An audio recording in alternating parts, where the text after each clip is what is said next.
They told us the story was simple. A tragedy, a grieving widow, a nation watching in sympathy. But scratch the surface and the mask falls fast. The widow might not be who she says she is. Evidence is emerging that she was groomed, trained, and positioned in place, not to mourn, but to inherit. Now let's be real clear. I don't necessarily think they know what's going on yet. There's a lot of weird going on with. No one expected it, not until it unfolded right before their eyes. 1 second, Charlie Kirk stood on stage, confident, passionate, unstoppable. And the next, silence swallowed the entire arena. Within moments, chaotic footage began flooding social media. Before the night even ended, the nation was reeling in disbelief. Hashtags erupted everywhere. News outlets scrambled, tripping over unverified reports. Across the internet, one question echoed endlessly. What really happened? And why now? But this was only the start of the storm. What gripped everyone wasn't just the tragedy itself, it was the strange, unsettling mystery surrounding it. A haunting quietness lingered in the air long after the moment had passed. Well, it's going to be a heck of a Tuesday for us, guys. Where should we begin? I'll tell you this, something is not right. Political issue of the day is what is happening right now in the world, and what just happened to my friend Charlie Kirk is a battle of sheer evil versus goodness. The official response from Turning Point USA came hours later than expected. Reporters claimed that security footage was under review, yet nothing was made public. Meanwhile, the internet spun into overdrive, rumors spreading far faster than any verified facts could catch up. Slowly, people began to feel that something wasn't right, as if a vital piece of the story was being deliberately kept hidden.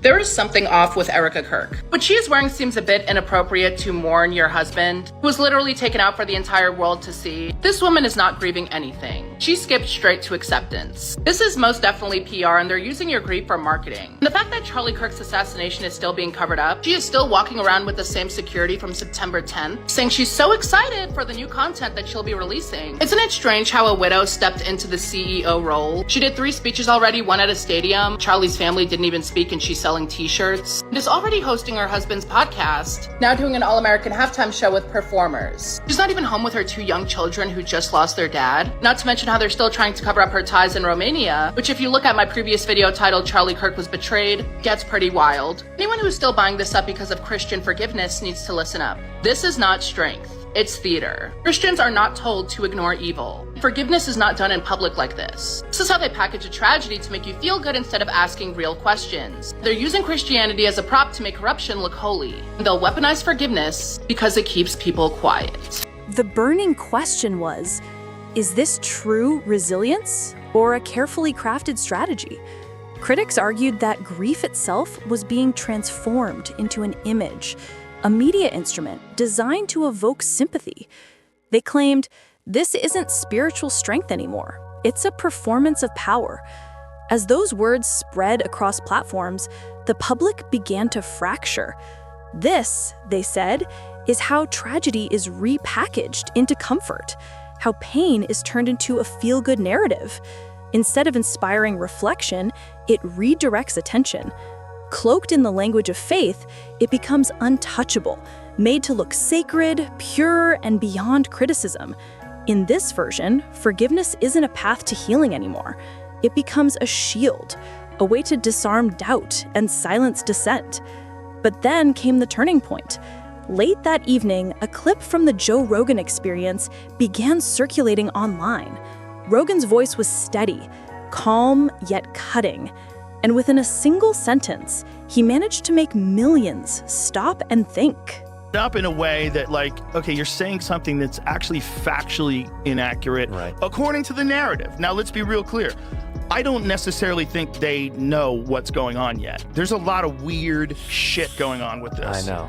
Really. I almost texted you when the Charlie Kirk thing happened because my antennas went up about, they showed the photo of that kid, or the guy that they have, the 22-year-old, yeah, whatever. And I was almost going to be like, dude, This kid had a rifle with a scope. Now, here's where it gets weird. The first images of this rifle with a scope, I swear to God, it looks like he has a composite stock on it. Like, it looks like a modern 30-06 rifle. There was that one guy who was the decoy. All right, so you got this guy who's an older guy who starts yelling out. Didn't he take his pants down? He took his pants down. This guy was at 9/11. He was at the Boston bombings. All the hits. He called in a fake bomb at another place. And then he did this at this thing. Right after, so somehow or another, this guy has the state of mind that the moment someone gets shot, he yells out and says, I did it, and takes his pants down or something like that. I don't know exactly what he did. Then, ready for this? He gets arrested for child porn right away. Right after this happened? Oh, right away. He's in jail for child porn. Why is that? Well, now you can't. The early reports didn't add up. The descriptions clashed, the photos didn't align, and the few details released felt oddly inconsistent. In an instant, what seemed like a closed chapter turned into a full-fledged mystery. An event that began as a simple public gathering suddenly became the epicenter of suspicion. The lights, the cameras, the thunderous crowd inside Utah Valley Arena. Charlie Kirk stood at the center of the stage, speaking passionately about faith and responsibility when the unimaginable happened. And just like that, the entire arena went silent. That silence is where the questions were born. For a brief moment, no one understood what was unfolding. Then came the screams, chairs crashing, phones hitting the floor. Panic spread like wildfire as people ducked for cover, and security rushed to pull Charlie from the stage. Within minutes, the entire venue was sealed off. The students who had come simply to listen suddenly became witnesses, streaming their panic to millions online. News of the incident spread faster than any official statement could keep up with. Soon, one name dominated every headline. Tyler James Robinson, 22. No one knew who he was. No clear link, no stated motive. When authorities questioned him, he said nothing, a silence that only deepened the confusion. His phone was recovered, but it told no story. No messages, no call logs, no data at all, just a blank screen, a digital void. And that void was a breeding ground for 1,000 theories. Across the internet, speculation filled every empty space. How did an unknown young man suddenly become the center of a story that would shake the entire nation? Then, out of nowhere, a clip went viral. Erica Kirk, standing under the blinding lights, looking straight into the camera, uttered 3 words: "I forgive him." The audience rose in applause. Many broke into tears. It was September 21st, and within just 7 days, everything had changed.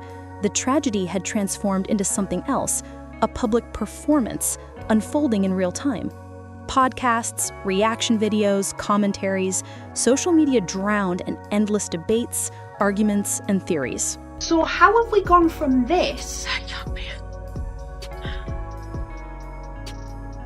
I forgive him.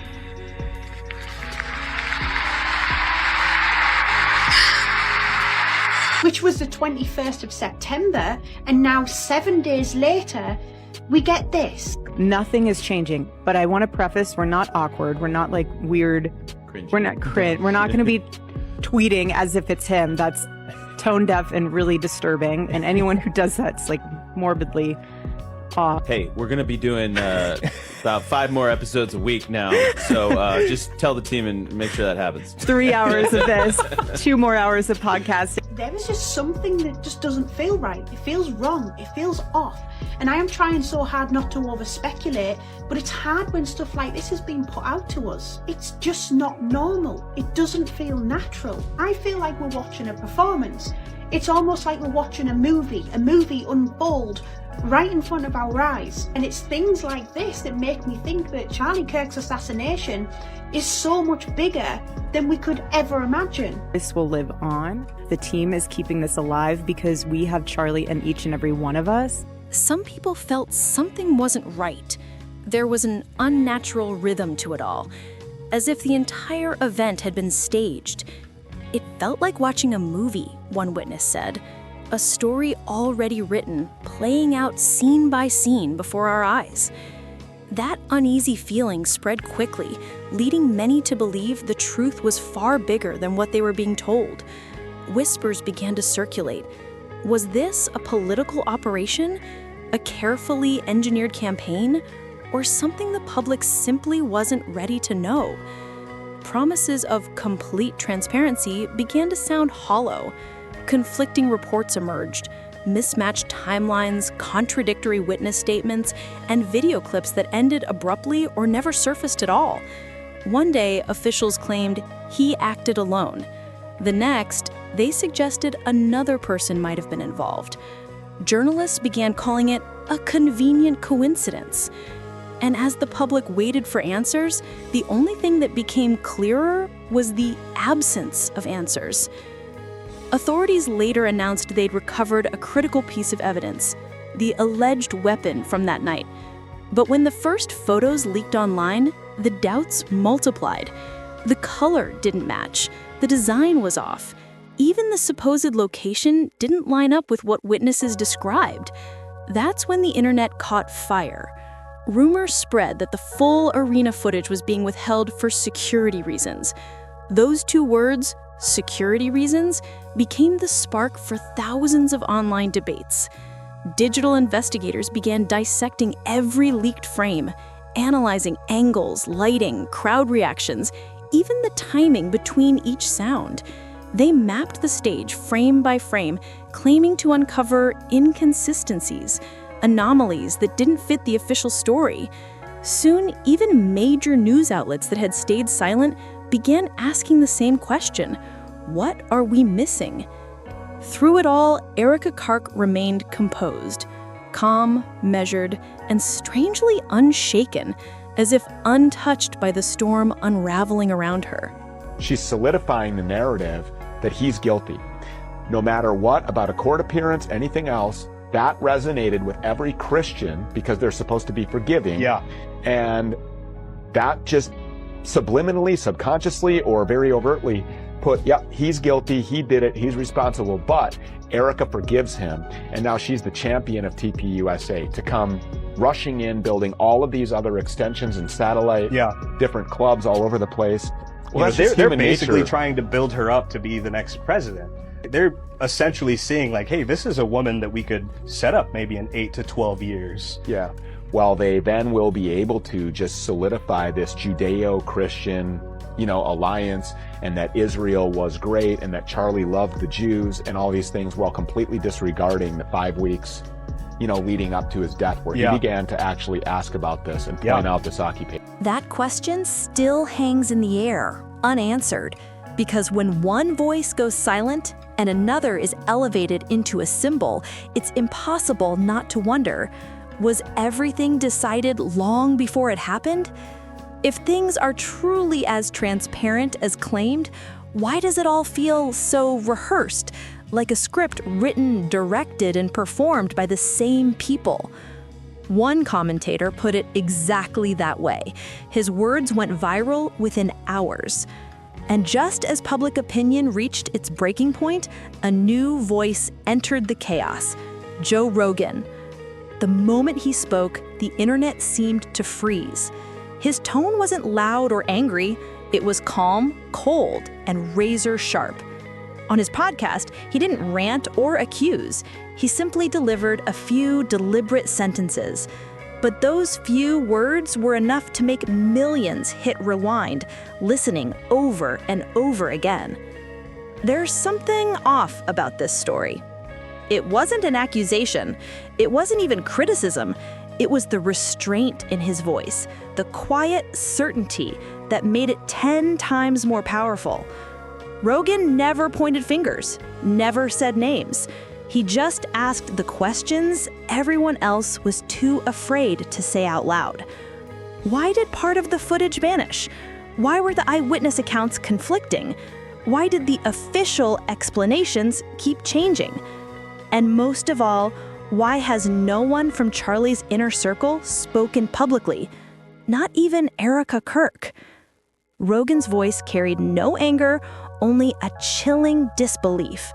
It slid into the minds of listeners like a whisper that wouldn't fade, leaving them uneasy, suspicious, and convinced that something crucial was being hidden.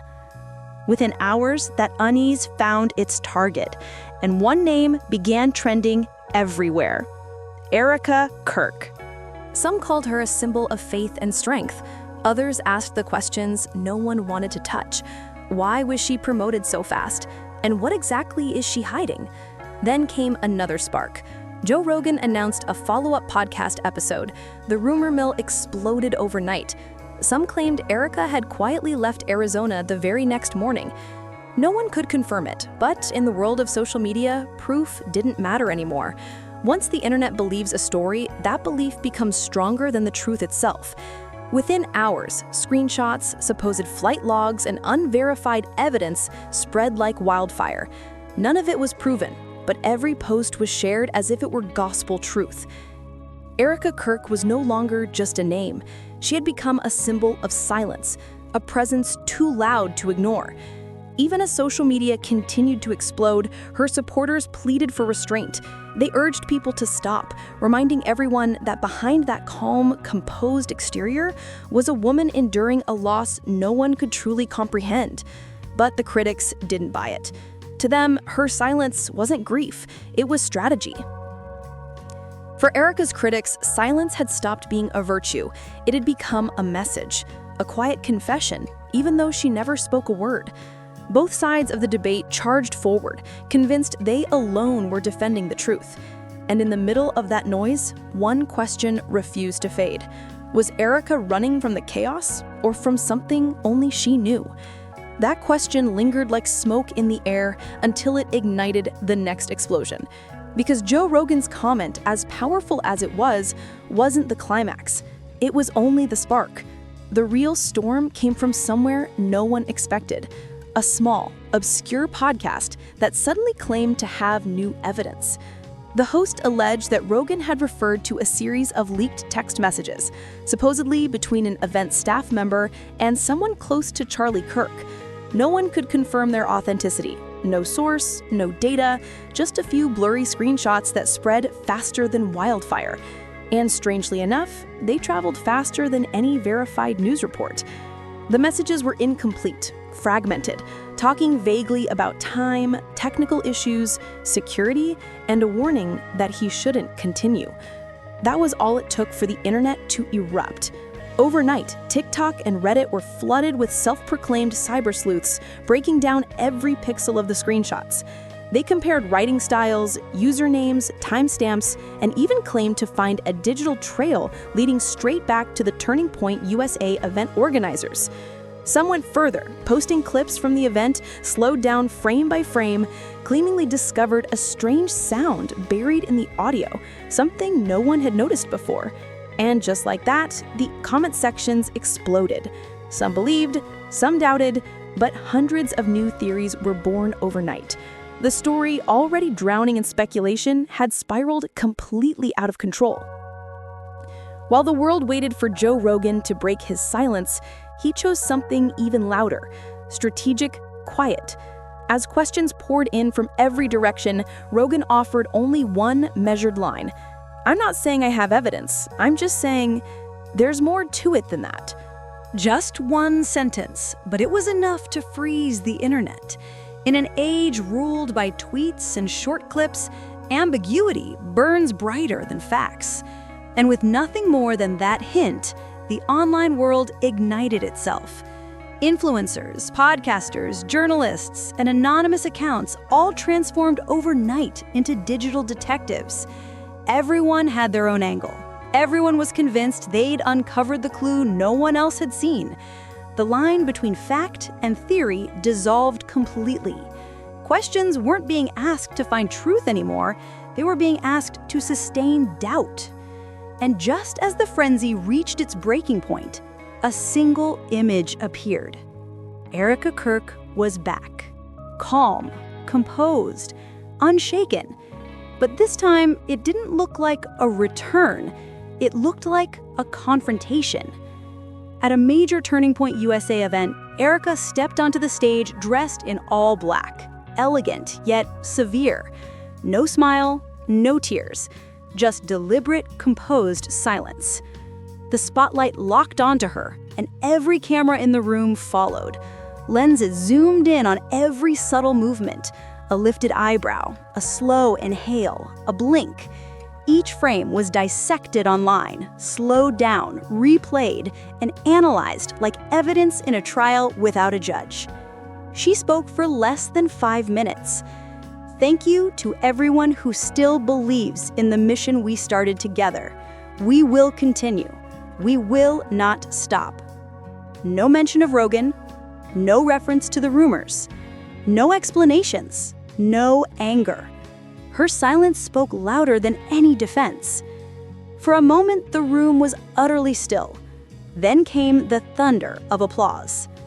Online, reactions were instant. Supporters called it a rebirth, a show of unshakable faith. But skeptics saw something entirely different. Love you, Erica. Charlie, Charlie, Charlie, Charlie. Love you, Erica. Charlie, Charlie. They said it wasn't really a speech, it was theater. Some even suggested she was reading from a teleprompter, the words carefully crafted by Turning Point's inner circle. Others insisted she wasn't addressing the crowd at all, but sending a coded message, locking eyes with the camera as if communicating with someone unseen, someone only she recognized. And when that short clip spread like wildfire, shared and reshared millions of times, a strange phenomenon occurred. Everyone watched the same footage, but no two people saw the same thing. Then came the hashtags. Hashtag, where is Erica? Hashtag, the Kirk Files. Two phrases that dominated every social feed for days. On Reddit, entire communities formed just to dissect her every move. The black dress she chose, her measured tone, the way she breathed between sentences, even the Bible verse she quoted on stage. One viral comment summed up the new mood perfectly. This isn't a grieving widow anymore. This is someone playing a long game. That single post spread across the internet in hours, shared tens of thousands of times, fueling a fresh storm of theories. And then, the mystery flight. A small independent blog that tracks private jets reported something strange. A plane connected to one of Erica's business partners allegedly took off from Arizona just hours after Rogan's podcast dropped and was headed toward Idaho. No one could confirm it, no airport logs, no official statements, nothing. But the rumor alone was enough to ignite chaos. In the digital age, information doesn't need proof, it just needs momentum. Within hours, Erica was branded missing from the state. Tabloids screamed headlines like "Erica Kirk on the run" and "In hiding, the widow's secret journey." Major newsrooms tried to verify her whereabouts, but came up empty. For nearly a week, her location remained a mystery. And then, in the strangest twist of all, the story flipped on itself once again. We will have consistency. The members. So we will have consistency. She really wants people to understand this. And that's what's interesting and what's different about when she's talking about this relative to some of what she's talked about before. So we're seeing a difference in body language here and what we saw at the beginning. At the beginning, she was connecting with the other people in the room, sharing stories, talking about Charlie, feeling good. Now she's talking about continuing the legacy of Turning Point USA and the Charlie Kirk Show. There is an intensity here. I think this is something she feels very strongly about. And so you're not seeing the smiles and the warmth in the same way at this point. And that's not being critical. I think that's just a difference in how intense she is and how serious she is about what it is that she's doing. Erica's disappearance soon became the loudest accusation against her. Every hour she stayed silent added more weight to the rumors. Her absence was no longer seen as grief. It was treated like guilt. Inside Turning Point USA, the atmosphere reportedly turned uneasy. Whispers began leaking out. Anonymous insiders told the press that internal meetings were being postponed without explanation. Certain event records had missing entries. A few employees abruptly resigned, while others took to social media to post cryptic messages of loyalty. We know the truth, and the truth will protect her. Just 10 words, yet they sounded less like comfort and more like a coded warning. Meanwhile, Joe Rogan returned to his podcast, and he didn't stay quiet. He revealed that after his previous episode, he had been flooded with messages from people claiming to have been at the event in question. He refused to name anyone, but hinted that his team was now verifying the evidence. That was all it took for the internet to lose its mind. Within hours, Rogan's short quotes were clipped, remixed, and paired with dramatic music. TikTok was ablaze with videos captioned things like, "The truth is finally coming out," and "The final piece of the puzzle is here." Each upload fueled the frenzy, and the pressure on Erica reached unbearable levels. News outlets began circling like vultures, sending in interview requests and promising to clear her name. Some even claimed they had exclusive inside information, but Erica didn't respond. Then, just when the silence felt suffocating, a single post appeared on her Instagram. A plain white background, black text, no hashtags, no caption, just 3 words: faith over fear. Within an hour, the post had over 1 million comments. For some, it was a cry of hope. For others, it was confirmation that the storm had only just begun. Half of the comments were prayers, the other half, accusations. And somewhere in the middle of that storm, a harsh truth began to surface. When the real story gets buried under endless noise, silence stops being a refuge. It becomes a statement. By now, no one truly knew what the truth was anymore. People weren't chasing facts, they were chasing beliefs. The narrative had drifted far beyond Charlie, beyond the event in Utah. It had turned into a war of interpretation. Each side built its own version of reality, complete with its own heroes, villains, and convenient explanations. On social media, truth no longer required proof. It only needed a good story. Every video, every post, every edited clip was like a piece of an expanding puzzle. But instead of assembling it, people started cherry-picking the fragments that best fit their emotions. And at the center of it all, Erica Kirk. She didn't fight back, she didn't run, she simply remained silent. Not nervously, not helplessly, but with a calm that felt almost defiant. While experts argued, journalists speculated, and the internet tried to peel away each layer of the mystery, Erica stayed unchanged. No statements, no reactions. That silence turned her into something more than a person. It made her a mirror. To some, she reflected strength, a woman enduring unimaginable loss with quiet faith. To others, she reflected calculation, an image engineered for perfection, hiding something deeper. The less she said, the louder the world spoke. The more she withdrew, the larger her presence became. Erica Kirk. From widow to symbol, in an era where silence itself has become the loudest form of communication. Now the story is no longer about what happened that night. It's about what it means. Because somewhere between faith and doubt, between tragedy and myth, Erica stands, motionless, unbroken, and unreadable. The mystery has outgrown the event that started it. What began as a moment of shock has evolved into a full-blown digital obsession. A story the world just can't stop talking about. Some say she's running from danger. Some say she's escaping grief. And some believe she's hiding a truth far too complex for the world to understand. At least, not yet. Whatever the reason, one thing is undeniable. Erica Kirk is no longer just a widow.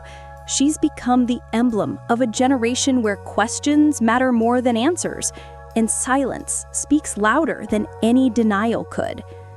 What began as a personal tragedy has transformed into America's newest unsolved chapter, a story that no one can fully prove and no one can completely disprove. The media calls it a crisis of trust. The public calls it a truth nightmare.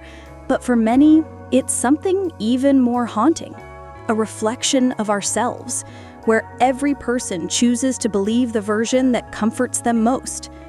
Joe Rogan's words still echo across every platform. Something doesn't add up. Just 5 words, but they've become a manifesto for a generation drowning in information. Because in an age where everything can be edited, twisted, or reinterpreted, doubt has become the only thing that feels real. And maybe that's why no one can look away. Because this isn't just about Charlie Kirk anymore. It's about truth itself, how we perceive it, how we manipulate it, and how we weaponize it. When truth becomes a power game, when pain turns into viral content, and when silence weighs heavier than any statement ever could, Erica Kirk stops being a person. She becomes a question, and that question refuses to fade. The world isn't waiting for justice anymore, it's waiting for clarity. A single word, a missing clip, a moment powerful enough to make all the fragments finally make sense. Until then, all eyes remain fixed on the same name. The stage lights may have gone dark that night, but the story, this story, is still unfolding, frame by frame, in real time. Maybe the real question isn't what happened, but why we can't stop watching it happen. Because sometimes truth doesn't vanish. It simply waits for someone brave enough to listen. So what do you think? Is Erica Kirk a victim, a strategist, or something else entirely? Let us know. The world is still listening.